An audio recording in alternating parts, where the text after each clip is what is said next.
Let's play a tiny game. Here are two shapes, one round and bumpy, one sharp and spiky. And here are two made-up words, bouba and kiki. Just feel it for a moment. Which shape is bouba and which one is kiki? If you felt that the round one is bouba and the spiky one is kiki, then you're with almost everyone else on the planet. It feels obvious, but here's the funny thing. These are nonsense words. They don't mean anything at all. So why do people everywhere agree? Normally, the sound of a word has nothing to do with what it means.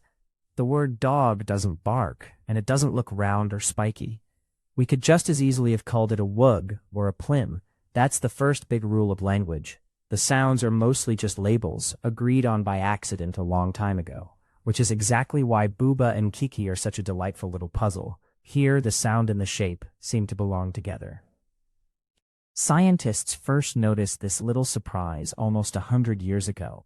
Then in 2001, two researchers gave the shapes the playful names we still use, bouba and kiki. When they tried it on the people in their study, about 95% made the very same match. Round is bouba, spiky is kiki. Later, a much bigger study tried it with over 900 people speaking 25 different languages, writing in 10 different alphabets. Almost everywhere, the same feeling. Round felt like bouba, spiky like kiki, even for people who had never learned to read. It isn't a perfect rule. In one mountain language in Nepal, the spell simply didn't work, but the pattern is real, and it's almost everywhere. Now, you might think this is just about the shapes of the letters, the round B in bouba, the pointy K in kiki, but it isn't. The match still works for people who write in completely different alphabets, and even for people who can't read ba. Little children feel it before they ever see a written word, so it isn't coming from the page, it's coming from the sound. And it's not only made-up words. A few years ago, scientists looked at the everyday words in 2/3 of all the world's languages. They found something gently spooky. Certain sounds lean toward certain meanings far more often than chance. The word for nose often hides an N. The word for small tends to carry a thin little E sound. And the word for nose isn't alone. Across thousands of unrelated languages, the word for round often carries a rolling R. The word for tongue tends to lean on an L. The word for leaf often has a soft L too. None of these are rules. There are exceptions everywhere, but the gentle leanings are real, and they turn up far more often than pure chance ever should. Here's the strange part. These languages aren't copying one another.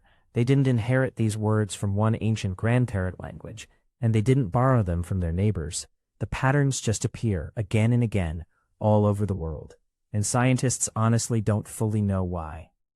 Some words don't just lean toward their meaning, they practically act it out. Think of splash, or buzz, or drip, or zigzag. They almost sound like the very thing they describe. Many languages are full of words like these. Japanese has hundreds of them. Tiny sound paintings for everything from twinkling light to the feeling of soft, fluffy fur. Some of it might be about size. Try two more pretend words, a teeny mill and a big mao. Most people feel that mill with its high thin E is the small one, and mao wide and open is the big one. Think how in English the small words feel thin and high, teeny, itsy bitsy, while the big ones open right up, large, fast, grand. It's a little like nature. Tiny things squeak high like a mouse. Big things rumble low like an elephant, and our words quietly copy that.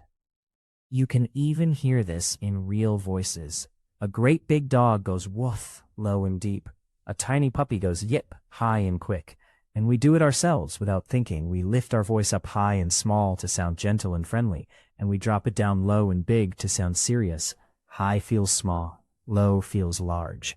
Our words simply borrowed the very same idea. There's an even sweeter pattern. In language after language all around the world, the word for mother tends to use an M, and father a P or a T, mama, papa. But here is the lovely truth. It's probably not that M secretly means mother. It's that M is one of the very first sounds a baby makes, and when a baby babbles mama, the grown-ups simply melt and decide that must be their name. How do we know it isn't magic? Because in the country of Georgia, the word mama actually means dad. You can feel the pattern right in the sounds themselves.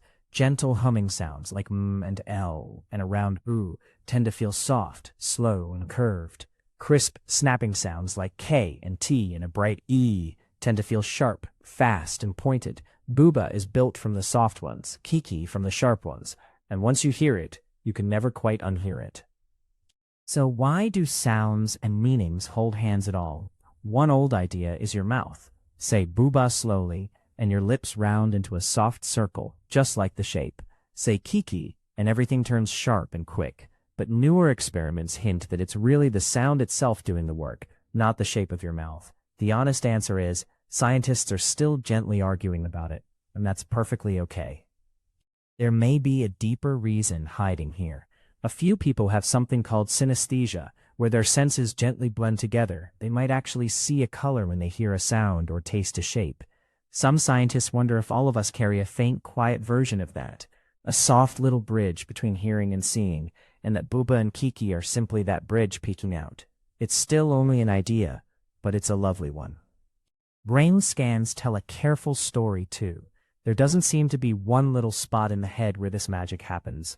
Instead, matching a sound to a shape lights up a whole gentle network. The parts we use for language, for hearing, and for seeing all working together. And when a sound and a shape clash, your brain has to work just a little harder to make sense of it. And here's the most charming part. Nobody has to teach you this. Babies just a few months old already feel it, long before they can read or even talk. It even helps them. Little kids learn brand new words more easily when the word simply sounds like what it means. The feeling comes first, the language grows on top. Some scientists wonder if this is a clue to something huge, that these built-in sound feelings might have helped our distant ancestors invent their very first words, a shared starting point before full language even existed. It's a beautiful idea, but it's a guess about a time nobody recorded, so no one really knows for sure. So if matching sound to meaning feels this good, why isn't all of language like that? Because there simply aren't enough soft and sharp feelings to go around. We need words for millions of things, ideas, numbers, names, dreams, and most of them have no shape or sound of their own. So language stays mostly made of happy accidents, and the sound feelings are just a thin magical thread running quietly through it all. You can still catch this little magic at work today. Companies use it to name things. In one famous test, people thought a made-up ice cream called frosh tasted creamier and richer than one called frisch, just because of a single rounder vowel. So the next time a name simply feels right to you, this might quietly be the reason.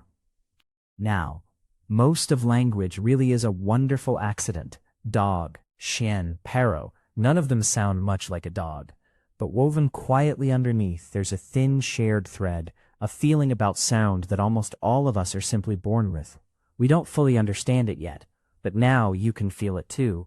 So, which one was boba again?